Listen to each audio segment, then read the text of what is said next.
সরকার আসার তো প্রশ্নই নেই এখন, কারণ মানুষ পরিবর্তন করবে, মানুষ পরিবর্তন করবার জন্য মুখিয়া হয়ে রয়েছে। শুধুমাত্র যে ভাতের লড়াই তা নয়, লড়াইটা জাতেরও আছে। এরা হচ্ছে একটা জামাতি সরকার, ওয়ান কাইন্ড অফ জামাতি সরকার চলছে। তা না হলে বলতে পারে যে আমরা 70%, ওরা 30% কেটে ভাগীরথীর জলে ভাসিয়ে দেবো। মহা বিপদ আমাদের সামনে। আমরা এই 500 টাকা বা 1000 1500 টাকার লোভে যদি আমরা নিজেদের আত্মসম্মান, মর্যাদা, মানে কলকারখানা, শিক্ষা সব যদি বাদ দিয়ে যদি চুরি রাজনীতিকে প্রশ্রয় দেই, দুর্নীতিকে প্রশ্রয় দেই, এর থেকে অন্যায় কিছু হবে না। সারা ভারতবর্ষকে আমরা হিন্দু রাষ্ট্র করব নিজেদের অস্তিত্বকে বজায় রাখার জন্য। এরপর যদি এই সরকার আসে, তাহলে আমাদের পরিবার বা আমাদের সন্তানরা কোথায় যাবে? হিন্দুদের জন্য এটা হচ্ছে লাস্ট ট্রেন বলা যেতে পারে। এই ট্রেনটা যদি আমরা আজকে না ধরতে পারি, তাহলে 2026-এ আমাদের যে পূর্বপুরুষ, আমাদের যে প্রজন্ম, সেই প্রজন্মের কাছে আমরা ধিক্কার, লজ্জার প্রজন্ম হয়ে যাব। টোটাল পরিবার মিলে পশ্চিমবঙ্গ থেকে টিএমসি কে মুক্তি। আমরা কিন্তু আগ্রাসী নই, অন্য সম্প্রদায়কে ধ্বংস করতে হবে এমন নয়, আত্মরক্ষার জন্য আমাদের বাঁচার তাগিদে আমাদের এই কাজ করতে হচ্ছে। মানে হিন্দুদের কাছে তো একদমই খুবই সংকটের সময় চলে এসেছে। মানে ঘুমন্ত হিন্দু, অ্যাকচুয়ালি যারা ঘুমন্ত হিন্দু যেরকম আমরা জেগেছি, তার কারণ কি, আমরা maximum majority percents of our Hindu belongs to in Bangladesh. আমরা বাংলাদেশ থেকে এসেছি, আমাদের ওখানে প্রচুর সম্পত্তি ছিল, বাড়ি ঘর সমস্ত কিছু ছিল, তথাপি আমরা ওখানে থাকতে পারিনি। তার কারণ হচ্ছে মুসলিমদের অত্যাচারের জন্য। তার মানে এটা সব মুসলিম যে খারাপ তাও না, কিছু রাষ্ট্রবাদী মুসলমান আছে যারা তাদের দেশকে খুব ভালোবেসেছে, কিন্তু তারা রাষ্ট্রবাদী হওয়া সত্ত্বেও সেখানে যে জামাতিদের অত্যাচার, যে তালিবানি শাসন, সেই তালিবানি শাসন মানে ওসামা বিন লাদেনের মতন যেটা শাসন, সবাই তো আর এপিজে আব্দুল কালাম হয় না। মুসলিম মানেই যে এপিজে আব্দুল কালাম হবে সেটা না, আবার মুসলমান মানেই যে ওসামা বিন লাদেন হবে সেটা না। রাষ্ট্রবাদী মুসলমানরাও আজকে দেশ ছাড়তে বাধ্য হয়েছে। শেখ হাসিনা সেই বাংলাদেশে থাকতে পারেনি। শুধু যে হিন্দু পলায়ন হয়েছে তা না, রাষ্ট্রবাদী মুসলমানও পলায়ন হয়েছে। আর হিন্দুদের জন্য এটা হচ্ছে লাস্ট ট্রেন বলা যেতে পারে। এই ট্রেনটা যদি আমরা আজকে না ধরতে পারি, তাহলে 2026-এ আমাদের যে পূর্বপুরুষ, আমাদের যে প্রজন্ম, সেই প্রজন্মের কাছে আমরা ধিক্কার, লজ্জার প্রজন্ম হয়ে যাব। তার কারণ যে আমরা নিজেদের রাষ্ট্রকে বাঁচানোর জন্য, নিজেদের রাষ্ট্রকে সুরক্ষিত রাখার জন্য এবং নিজেদের জাতিকে সুরক্ষিত রাখার জন্য আমরা কোনো কিছু করিনি। ভোট আসলে কি আতঙ্ক হয়? কারণ এর আগে দেখা যাচ্ছে ইতিমধ্যে সিআইএসএফ এতদিন আগে থেকেই সিআইএসএফ নিয়োগ করা হচ্ছে, সিআরপিদের ভোট আসলে কি একটা আতঙ্ক পশ্চিমবঙ্গে? এখন তো পশ্চিমবঙ্গে একটা জামাতি সরকার চলছে। দেখুন যে হুমায়ুন কবির, নওশাদ সিদ্দিকী, মিম, এই যে এরা হচ্ছে সব মুদ্রার এপিট আর ওপিট। ঠিক, মানে এরা নামে সব এক একটা এজেন্ডা, কিন্তু এরা হচ্ছে একটা জামাতি সরকার, ওয়ান কাইন্ড অফ জামাতি সরকার চলছে। তা না হলে বলতে পারে যে আমরা 70%, ওরা 30% কেটে ভাগীরথীর জলে ভাসিয়ে দেবো, এটা কখনো বলা সম্ভব হয়? উনি যদি প্রকৃতই সেকুলার হতো, তাহলে কি এই কথাগুলো বলতে পারতো? উনি সেকুলার নামের কলঙ্ক। আর যে সমস্ত হিন্দু ভাইরা আজকে মুর্শিদাবাদ বা বেলেডাঙ্গা, সাগরদিঘি, মোথাবাড়ি এই সমস্ত জায়গা থেকে, ভাঙড় থেকে বিলংস করছে, তাদেরকে বলবো যে অবশ্যই সংখ্যালঘু যারা রাষ্ট্রবাদী মুসলমান আছে তাদেরকে বোঝান যে এই রাষ্ট্রবাদী সরকারে যদি আপনারা দলে দলে না যোগদান করেন, তাহলে কিন্তু এই ইন ফিউচার 2026-এর পরবর্তী এই যে সময়টা আসছে, এই রাজ্যটা আস্তে আস্তে করে তালিবান শাসনের দিকে এগিয়ে যাবে। মহা বিপদ আমাদের সামনে। আমরা এই 500 টাকা বা 1000 1500 টাকার লোভে যদি আমরা নিজেদের আত্মসম্মান, মর্যাদা, মানে কলকারখানা, শিক্ষা সব যদি বাদ দিয়ে যদি চুরি রাজনীতিকে প্রশ্রয় দেই, দুর্নীতিকে প্রশ্রয় দেই, এর থেকে অন্যায় কিছু হবে না, এর থেকে অন্যায় কিছু হবে না। সুতরাং এই অন্যায়ের বিরুদ্ধে প্রত্যেককে, আপনার আমার সকলকে জাগ্রত হতে হবে। এখানে কোনো দলফল বুঝি না, বিজেপি বলে না, আমাদের রক্ষা করতে, আমাদের জাতিকে রক্ষা করতে হবে। ইতিহাস তাই বলে যে আমরা আজকে কাশ্মীর থেকে হয়েছি, দেশ ভাগ হয়েছে, আমরা বিচ্ছিন্ন হয়ে এসেছি, এরপর কোথায় যাব? আমাদের যাবার কোনো জায়গা নেই। সুতরাং আমার যেমন হয়তো করে চলে যাবে, কিন্তু আমার নেক্সট জেনারেশনের জন্য আমরা এই আত্মবলিদান দিতে প্রস্তুত সকলে মিলে, এবং একতাভাবে আমরা লড়তে প্রস্তুত। তাই হয়তো আগামী দিন থাকবো না, তাই তাদের সম্মান দেওয়ার জন্য জানি না কি হবে, প্রত্যেকের বাড়িতে থ্রেট আসছে, আমরা এই শেষ দায়িত্বটুকু পালন করতে চাই।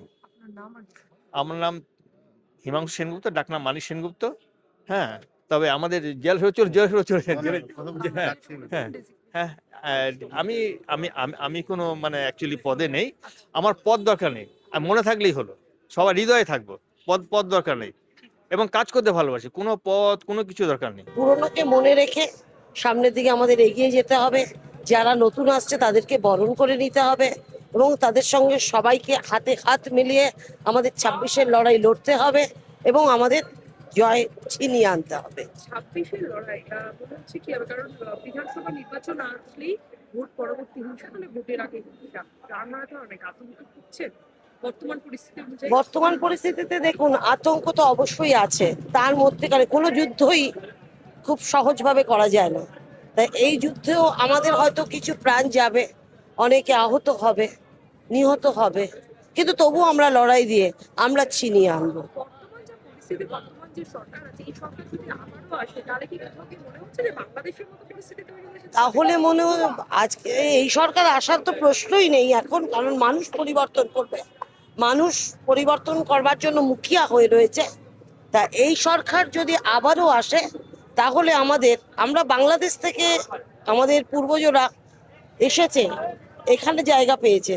জানি না এরপর যদি এই সরকার আসে তাহলে আমাদের পরিবার বা আমাদের সন্তানরা কোথায় যাবে, সেই জন্য কি তাহলে কি হিন্দুদের কি তাহলে একটা মানে আতঙ্কের মধ্যে অবশ্যই হিন্দুরা আতঙ্কের মধ্যে আছে, যেভাবে তারা মুসলিম তোষণ করছে, নিশ্চয়ই আমরা হিন্দুরা আতঙ্কের মধ্যে আছি। তো এই আতঙ্কের অবসান তখনই হবে যখন আমরা 2026-এ আমরা ছিনিয়ে নেব পশ্চিমবঙ্গকে। এখন আমরা এমন একটা পরিস্থিতি আছে, 26-এর নির্বাচনে বিজেপি আসবে। তো এটা আমাদের পরিবার দল, পরিবারতান্ত্রিক নয়, আমাদের মোনার্কিজম নেই, রাজতন্ত্র নেই। আমরা সবাই পরিবারের সদস্য। যারা স্বর্গত হয়েছেন আমাদের মধ্যে নেই, সেই পরিবারের প্রতিনিধিরা এখানে এসছেন। তাদের হাতে আমরা একটা মানপত্র তুলে দেওয়ার চেষ্টা করছি এবং সম্বর্ধিত করছি যে আমরা টোটাল পরিবার মিলে পশ্চিমবঙ্গ থেকে টিএমসিকে মুক্ত করব। 26-এ বিধানসভা নির্বাচন আসছে, এবং বিধানসভা নির্বাচন এলে বা যে কোনো নির্বাচন এলেই দেখা যায় যে পশ্চিমবঙ্গে ভোট পরবর্তী হিংসা বা ভোটের আগেও হিংসা, অনেকে প্রাণেরও বলি দিতে হয়। আবারও তো সেই আতঙ্ক করছে। এটাই তো ভাবছি, কারণ স্বাধীনতার পর 25 বছর কংগ্রেসের, 34 বছর সিপিএম এর এবং 15 বছর টিএমসি চলছে। পশ্চিমবঙ্গের নির্বাচনে প্রক্সি, রিগিং, একজনের ভোট আরেকজনে দেওয়া, অশান্তি, ব্যালট দখল করা, ভোটে অংশগ্রহণ করতে না দেওয়া, নির্বাচনের আগে এক ধরনের ভায়োলেন্স, নির্বাচনের পরে বাড়িঘর পুড়িয়ে দেওয়া, মারধর করা, এগুলো হয়ে আসছে। কিন্তু আমার মনে হয় নির্বাচন কমিশন যেভাবে বিহারে একটা নিষ্কলঙ্কিত নির্বাচন করলো, যে বিহারের নির্বাচনটা খুব পরিষ্কারভাবে হয়েছে, সেই ধরনের একটা নির্বাচন এই পশ্চিমবঙ্গে করবে। যেটা বারবার হচ্ছে, যদি আবারও যদি এই সরকার আসে তাহলে কি মানে পরিস্থিতি, বাংলার অবস্থা মানে পশ্চিমবঙ্গের পরিস্থিতি আরো খারাপ হবে, যেটা বাংলাদেশের পরিস্থিতি হচ্ছে যেরকম ভয়ানক, মানে হিন্দুদের কি আতঙ্কের কারণ হয়ে যাবে? এটা তো বটে যে এখন প্রায় 33% মুসলিম আছে এবং 2/3 হিন্দু, মানে একজন মুসলিম ভোটার, 2জন হিন্দু ভোটার। এবং শুধু তাই নয়, এখন 65%-এর নিচে মুসলিম আছেন যাদের 18 বছরের বয়স নিচে, 18 নিচে যাদের বয়স। তো পরবর্তী যে নির্বাচনটা আসবে সেখানে দাঁড়াবে এই সংখ্যাটা প্রায় 1:1, অর্থাৎ 50-50% চলে যাবে। যদিও একটা সম্ভব হয়েছিল যে আসামে 48% মুসলমান থাকা সত্ত্বেও সেখানে বিজেপি গভর্নমেন্ট এসছে। তো আমার মনে হয় যে এবার আর তৃণমূল সরকার আর এখানে আসতে পারবে না, কারণ শুধুমাত্র যে ভাতের লড়াই তা নয়, লড়াইটা জাতেরও আছে। আমাদের যে সহকর্মী যিনি বললেন, সংখ্যাটা হয়তো আমরা কালেকশন করেছি 86, কিন্তু সংখ্যাটা প্রায় তার দ্বিগুণ। পার্টির সৃষ্টি থেকে এ পর্যন্ত এই মানুষগুলোর বিয়োগ বেশিরভাগ ক্ষেত্রে বয়সজনিত কারণ। বয়সের ভারসাম্যে অনেকে চলে গেছেন, তার উত্তরসূরিদের রেখে গেছেন। আমরা যারা বলছি আমরা মনে হয় তাদের উত্তরসূরি হিসাবেই আছি। ওনাদের যে ধন মন্ত্রণ দিয়ে যেভাবে সংগঠনটা করেছেন, আমরা সেই সংগঠনটা করছি। আমরা একটাই মন্ত্র আমাদের, অঘোষিত বলুন, মৌখিক বলুন, যে আমরা ভারতবর্ষের খোল নলচে পাল্টাতে চাই। সংবিধান বিরোধী কথা বলবো না, তবুও বলতে হয় বিপক্ষ দল যেহেতু আজকে ইসলামিক স্টেট বানাতে চাইছে, আমরা সারা ভারতবর্ষকে কার্যক্রমের মাধ্যমে, দখলের মাধ্যমে, জনগণের ইচ্ছাকে সঙ্গে নিয়ে সারা ভারতবর্ষকে আমরা হিন্দু রাষ্ট্র করব, নিজেদের অস্তিত্বকে বজায় রাখার জন্য। আপনারা বলতে চাইছেন যে আগামী 26-এর বিধানসভার পর যদি বর্তমান সরকার আবারও ক্ষমতায় আসে, তাহলে বাংলাদেশে বা যে পরিস্থিতি আমরা দেখেছি আমাদের পাশাপাশি, সেরকম কি পরিস্থিতি হয়ে যাবে? পরিস্থিতি এখনই সে অবস্থা। দেখুন, আমি সারা ভারতবর্ষের ন্যাশনাল কাউন্সিল মেম্বার, তিনবারের ন্যাশনাল কাউন্সিল মেম্বার, স্টেটের দুবারের সেক্রেটারি ছিলাম, এখন স্টেট কমিটিতে আছি। তাতে গিয়ে যা দেখেছি চিত্র, সীমান্তবর্তী অঞ্চলগুলোতে যা চিত্র দেখেছি, মুসলিমদের যে অত্যাচার অবর্ণনীয়।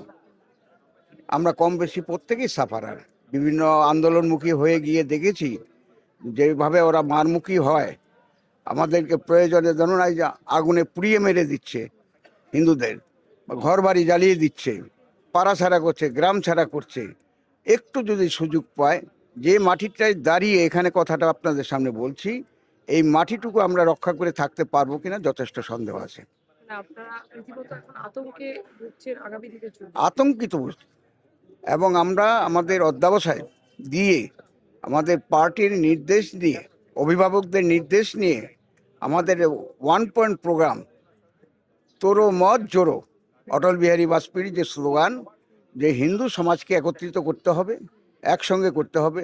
আমার পেছনে যেখানে দেখুন একটা গীতা পাঠ অনুষ্ঠান হচ্ছে, এই গীতা পাঠ অনুষ্ঠানের উদ্দেশ্য একটাই, যে আমরা ব্রিগেডে গীতা পাঠ অনুষ্ঠান দেখিয়েছি বা আমরা গিয়েছিলাম, অংশগ্রহণ করেছিলাম।